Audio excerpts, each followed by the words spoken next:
All right. Welcome, guys. So I am reviewing. I just finished Pinball. So my first impressions as I was reading Pinball was that I was not immediately impressed with Pinball as I was reading through it, but about I believe about like the last 40 pages was when I feel like Murakami really made up for the rest of the book. Um,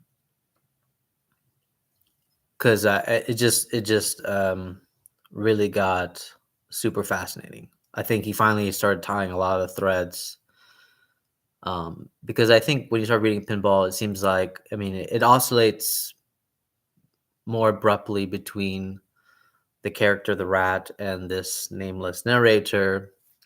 Whereas in the first novel, Hear the Wind Sing, you only hear about the rat through the nameless narrator's perspective. So you never get the perspective of the rat. And also, the rat in the first novel, Hear the Wind Sing, is not he's not too much of a pronounced character in that novel, versus uh, in this second novel, this second piece, Pinball. It from the beginning, it starts oscillating between the nameless narrator and Pinball. Now, what's really striking about Pinball is that it's not about pinball. It's about pinball, but it's not about pinball in the sense of what it seems to be portraying, or what pinball seems to symbolize in the very beginning. Oh, well, throughout the novel. But actually, in the very beginning, Murakami gives us a hint about pinball. And he says that pinball is about self transformation, but it has nothing to do with our ego. In fact, if you play pinball, it's more almost like ego deflating than ego expanding. There also seems to be this sort of repetition. This is sort of abyssal repetition in pinball. Um, and so, again, keep this theme of mind of self transformation. Um, one of my favorite scenes in pinball actually is when the rat is talking to Jay, the bartender. Those are my favorite scenes. I love those scenes. For some reason, those scenes are so invigorating for me.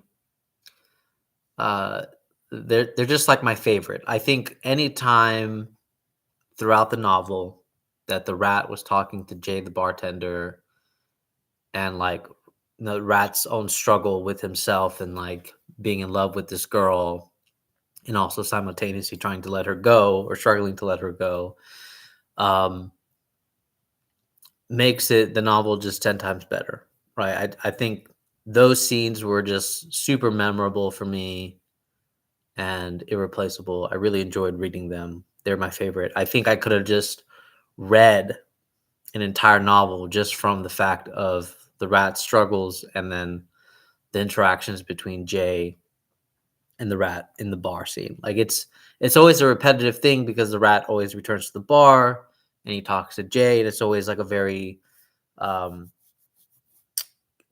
it fluctuates between like deep conversations and then like mundane conversations, right? It's a very human interaction. But just to give the kind of fundamental theme, or what I feel some of these quotes really capture, I think the kind of flow of thought in pinball.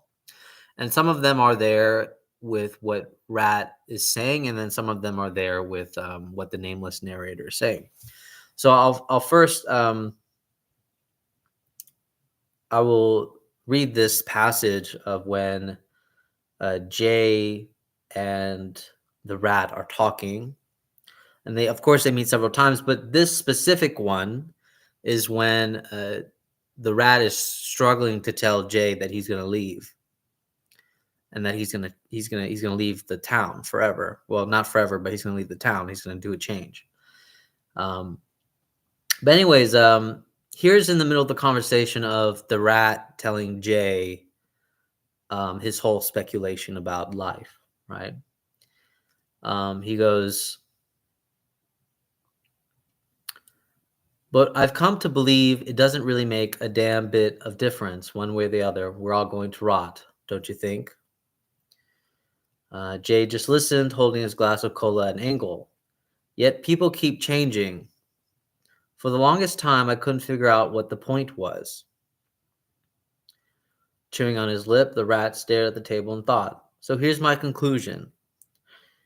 Whatever changes they go through, whatever progress they make, in the end, it's only a step on the road to decay. Am I wrong?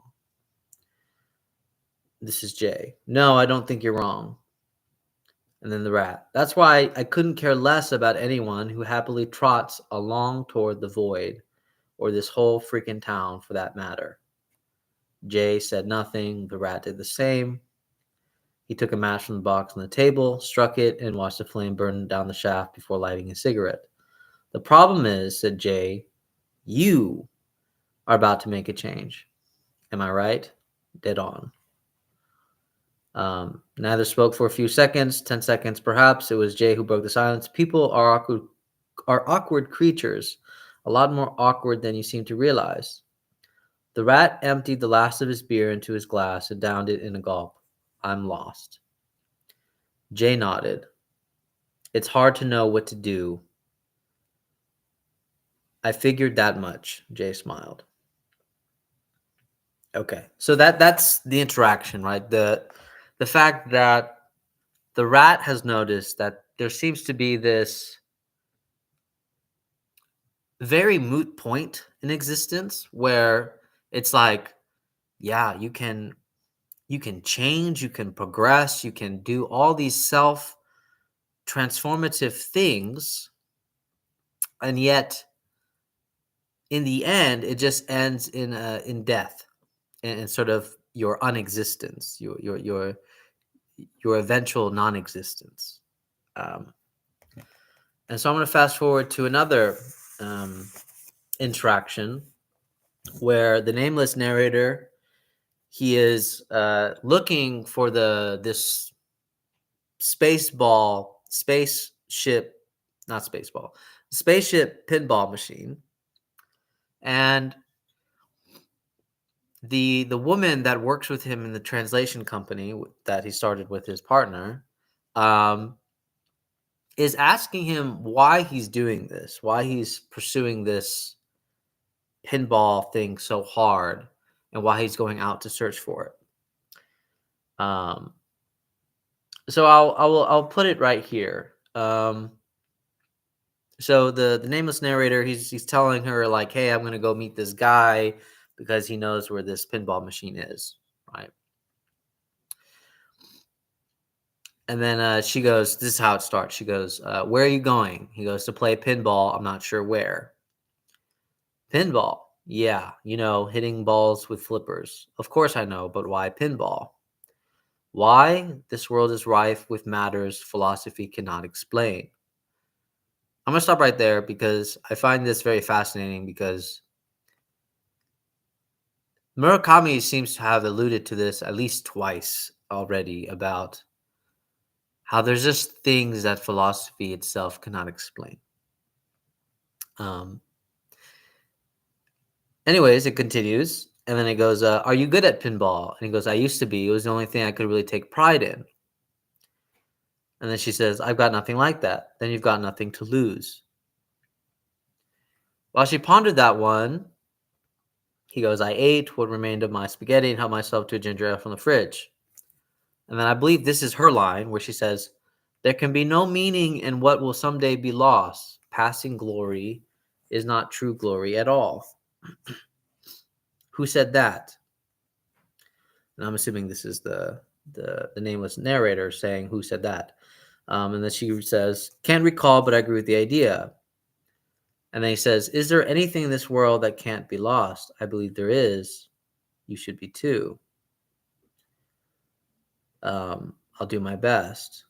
Maybe I see the world through rose-colored glasses, but I'm not as big a fool as I seem. But I'm not as big a fool as I seem. I know that. I'm not bragging. I just think being an optimistic fool beats the alternative. So that's why you're off to play pinball this evening. And he goes, you got it.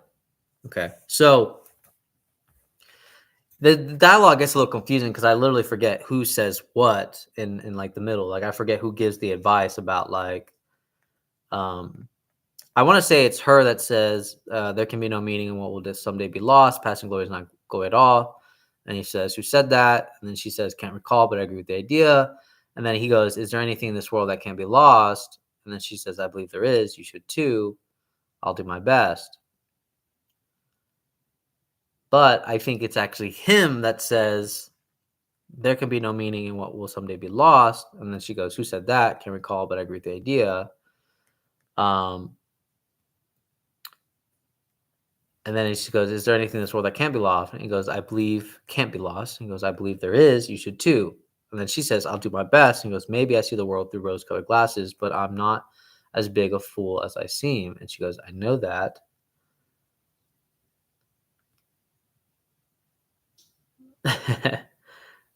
She goes, I know that. He goes, I'm not bragging. I just think being an optimistic fool beats the alternative. Okay, so yeah, this dialogue confused me a little bit professionally because it's like, okay, who said what? But my speculation, because it ends with the girl, sort of understanding and nodding, saying yes, so that's why you're doing this. The nameless narrator understands that the world essentially has no meaning because eventually it will lose itself. It will lose. So you can connect that line of thought to the rat's idea, right? Like everything changes, everything is progressing, and yet at the end, it sort of ends in its non-existence. And then the nameless narrator, he accepts that same proposition, basically. But then he says something of interest in terms of, well, the only option that he's willing to accept is to be an optimistic fool, despite knowing that life ends in everything ends in its eventual non-existence, which seems to be a kind of running theme right now between the two books, between Hear the Wind Sing and Pinball. So the last part I will read, and it's when the nameless narrator quotes Tennessee Williams, and he says, and this is a Tennessee Williams quote, by the way. He goes, Tennessee Williams once wrote, so much for the past and present. The future is called perhaps, which is the only possible thing to call the future.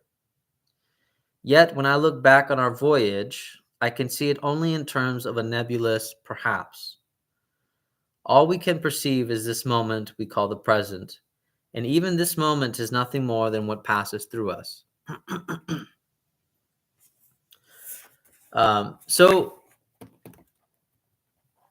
this is still very running theme, and also the hear the wind sing about there's these things that decay, and the fact that a lot of our choices, even if we are capable of making a lot of choices, or maybe even a slim amount of choices in our lives, the nameless narrator and the rat seem to melancholically understand that um, everything ends in its decay and everything ends in its rotting. Um, but then towards the end of the novel, ironically enough, this is also the very same line of thought for um, living. It's strange in the sense of like they're both melancholically hurt by, for example, the nameless narrator is melancholically hurt by the fact that the pinball machine that he loved playing will no longer be around. He eventually does find it, but he decides to let it go, right? Because there's this one high score that he got, and he feels like cherishing that score and not playing it. So he ironically chooses to let go of playing pinball. The rat towards the end lets go of the girl that he's in love with by finally moving away, by moving away from the town completely. And this is found in the dialogue between Jay and him, where he struggles telling Jay that he's going to move, he's going to change. Um, and so they both let go of something, but it does actually question whether they actually let go of something, or as Murakami seems to suggest here, that all we can perceive is this moment we call the present, and even this moment is nothing more than what passes through us. That it seems that this letting go is also a product of time. Um, it's not also a product of our pure will. It's a product of our time. Um, and of course, there always seems to be somewhat. It sounds quite maybe nihilistic, or maybe a pessimistic view about life, but I think that very pessimistic view is also the thing that also allows us to move on as well, ironically enough, right? The fact that everything changes, the fact that everything dies. So that means even the pain itself will eventually kind of vanish into a memory and fade and transform. Um, it is, of course, very questionable. This is obviously all my interpretation and what it actually means, but um, I do think there is this always melancholic kind of letting go that is partially a product of time. Partially a product of time in the sense that the characters start to realize that everything goes into decay, everything changes. So it's like this very understanding, rather than being a product of pure will to let go, they both understand that everything fades and diminishes into non-existence. And so the very things that they are clutching onto, once they acknowledge this kind of reasoning, they are in some sense able to let go. Um, and of course, it's not like a spiritual letting go. I mean, we could argue for that maybe, but it seems to be this sort of understanding or this hyper awareness of finite reality, and how we're pushed to this awareness of the eventual non-existence of things, and that change is also a part of that movement of going into non-existence. And so both the characters almost embrace it. They embrace it. But then there is obviously the very curious line of when the the narrator, the nameless narrator, talks about how maybe he sees the world. He goes, when the girl asks him, "Is there anything in this world that can't be lost?" And he says, "I believe there is. You should too." And he said, and then she said, and then he says, "Maybe I see the world through rose-colored glasses, but I'm not as big a fool as I seem." And then she goes, I know that. And then he says, I'm not bragging. I just think being an optimistic fool beats the alternative. So there also seems to be an element too that is, I think, why he says philosophy cannot comprehend everything. Because I think logically, we know that everything eventually goes into its non-existence. But then the character, the nameless narrator, seems to point to this idea of, but there's some things that we can keep. And he doesn't say what it is, right? You just have to believe almost as if there's something that we can keep. He doesn't actually tell us what that is. What can we keep? That's I think um and it's almost as if he's provoking us to say we should believe as if there are things that we can keep, despite the logical understanding of reality, even the logical physiological, the logical philosophical understanding of reality. The physiological works too. Um, and so he promotes this alternative, being an optimistic fool, being an optimistic fool despite understanding the reality, which I think this is why he prefaces with I don't. He goes, I'm not a big of a fool as you think I am, right? But overall, I thought it'd be better just to read a couple passages that I felt like connected the theme of the book, and rather than going through like what happens, I wanted to connect more of the, I guess, sentimental, philosophical ideas that I think Murakami is trying to express either consciously or unconsciously. I don't really know. Um, I think when I watched Dawood Ghazli's review on Hear the Wind Sing, um, I think he seemed to be indicating that like the rat is kind of symbolic of Murakami's unconscious, because it's fascinating that the rat doesn't get a primary role in the first novel, but then suddenly the rat becomes more and more clear. It starts to become more of a formed character in our minds. Last thing is I think I confirmed my theory that the Pinball novel is actually within Hear the Wind Sing. And the reason why I say this is because the very last note, that's the very last date that is jotted in Hear the Wind Sing when the nameless narrator is reflecting. Um, it's May 1979. That's in Hear the Wind Sing. That's the first novel, right? The nameless narrator ends with a reflection, and he jots down the date as May 1979. If we go to the Pinball dialogue, where it ends, the dialogue of reflection ends, um, it's jotted down as 1969 through 1973. So it's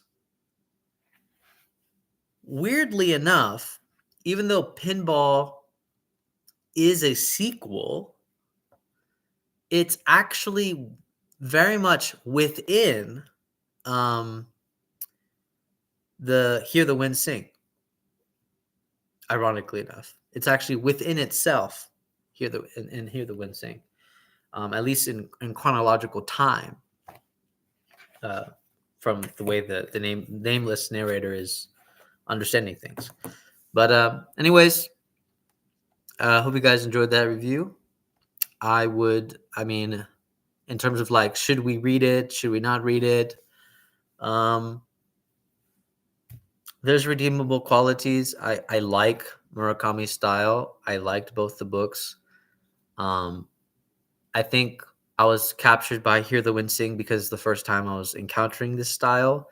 I think Pinball, because it's the same style, got a little bit stale towards, towards like almost like most of the book.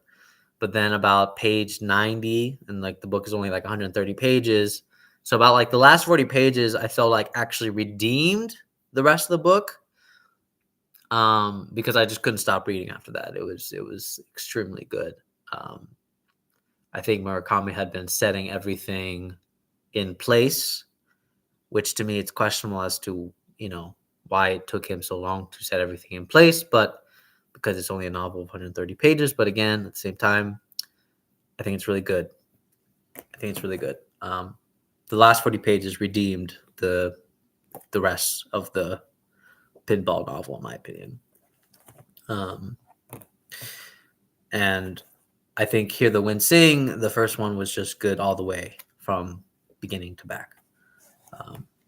So, but again, it just depends what you find as or what you deem as redeemable or not redeemable or what you enjoy. I'm always skeptical about like what we mean by like, well, as long as it's good writing.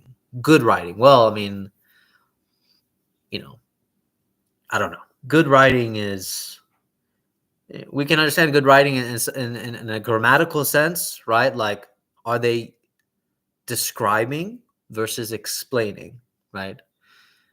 But then there's like good writing in a more like subjective sense, right? Because I feel like grammatically and structurally, a good novel is always the one that emphasizes more description than explanation. And it has a plot and a climactic point and everything else. But those are just structures for a story that we've given. But if we actually think about the way we experience our lives, there really isn't a plot or a structure per se. We all impose those things. But the way we actually experience life isn't really like a written plot, you know.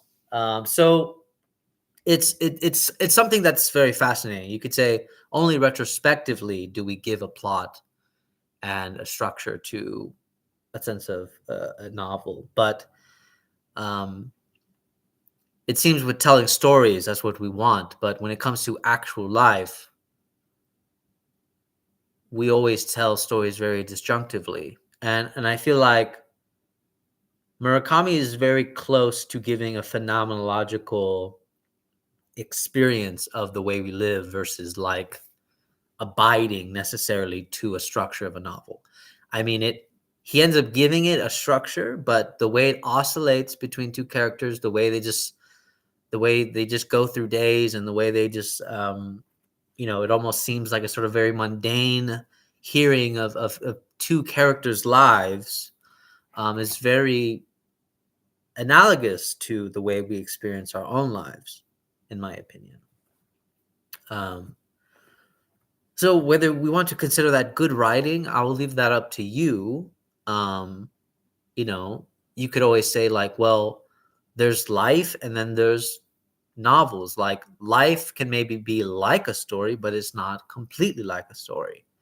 Whereas a story can be sort of like life, but it's still completely not like life, which is why it needs a structure, a plot, and so on, and certain demands for it to make it a good novel. Um, Again, when we debate structure about good writing, I'm a little bit hesitant about it. But the only objective sense I could give to it is like in the sense of the way that we understand grammar and structure and everything else. Is like sure, good writing in the sense that there's description. I understand it gave vivid imagination. There was seemingly a plot, maybe, but it's always questionable as to say that generally those tools for writing are just a guideline. There is no actual way. So that's the part that it's open to interpretation of whether it's good writing. But in terms of just like an accepted universal structure in terms of grammar and guidelines, and some might say it's not good. Um, and this is the part that's, in my opinion, always a little bit complex, because I do think there's two senses of good writing. I think the first good sense, the former sense, is the one that we typically look for as like, do they follow a sense of structure? Do they have a sense of structure? Um, it didn't, there was a sort of grammatical emphasis on description versus explanation, um, and everything else. I take that. One is more of like a grammatical, objective, literary structure, and then the second sense is of good writing is the more subjective one. Um, but I would say it's good writing in my opinion, and I'm using the subjective sense. It's good writing. But all right, thank you guys for watching. Take care. Bye.